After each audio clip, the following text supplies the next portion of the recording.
Hi viewers, ఇవాళ ఇంకొక incident చూసాయండి. ఈ అబ్బాయి పేరు లోకేష్. మధ్యప్రదేశ్లో ఒక పేదరికమైన కుటుంబంలో పుట్టాడు.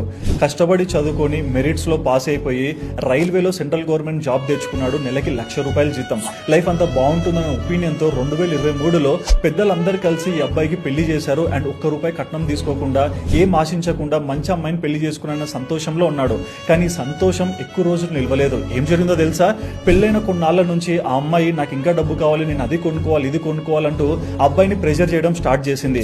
ఏదో ఇబ్బందిగా ఉందని చెప్పేసి అమ్మాయి వాళ్ళ అమ్మకి వాళ్ళ అన్నకి చెప్తే వాళ్ళు కూడా పిల్లాన్ని పోషించలేవా, ఇంత జీతం వస్తుంది కదా, ఏం ఖర్చు పెట్టలేవా, మాకు కూడా ఆశలు ఉన్నాయని చెప్పేసి అబ్బాయిని ఇంకా ప్రెషర్ చేయడం మొదలు పెట్టారు.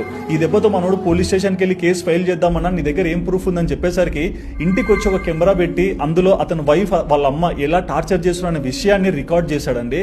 ఆ వీడియో కూడా మీరు చెప్తున్నప్పుడు పైన చూడొచ్చు. వైఫ్ కాల్తో చిండు మీద కొడుతుంది, కింద పడేస్తుంది. ఎదురుగా తల్లి అంటే అల్లుడిని గౌరవించాల్సిన అత్త పాత్ర ఉన్న ఆమె కూడా అల్లునికి మర్యాద గౌరవం లేకుండా చేస్తున్నారు. అంటే ఏం చేయాలి? అంటే కష్టపడి చదువుకొని మంచి లైఫ్ ఉంటుందనే ఒపీనియన్తో ఇంత స్టేజ్కి వచ్చి పెళ్లి చేసుకున్నాడు. చదువులు ఇబ్బంది పడిన ఒక వ్యక్తి పెళ్లి చేసుకున్నాక ఇబ్బంది పడుతున్నాడు అంటే దీని తప్పు ఎక్కడి నుంచి మొదలవుతుంది? అండ్ ఈ అబ్బాయి ఇప్పుడు స్టేషన్కి వెళ్ళి కేసు ఫైల్ చేశాడు కాబట్టి కొంచెం ముందరికి వెళ్ళింది. బట్ ఇది జస్టిస్ ఎప్పుడు వస్తుంది, ఏం జరుగుతుందో ఎవరికి తెలియదు. అండ్ మీకు ఒక ఇన్సిడెంట్ కూడా చెప్పాలి. NCRB అంటే నేషనల్ క్రైమ్ రికార్డ్స్ బ్యూరో వాళ్ళు ఇచ్చిన సర్టిఫికేట్ ఏంటో తెలుసా? 2022లో 83,007. హాయ్ వ్యూవర్స్, ఇవాళ ఇంకొక ఇన్సిడెంట్ చూసాను.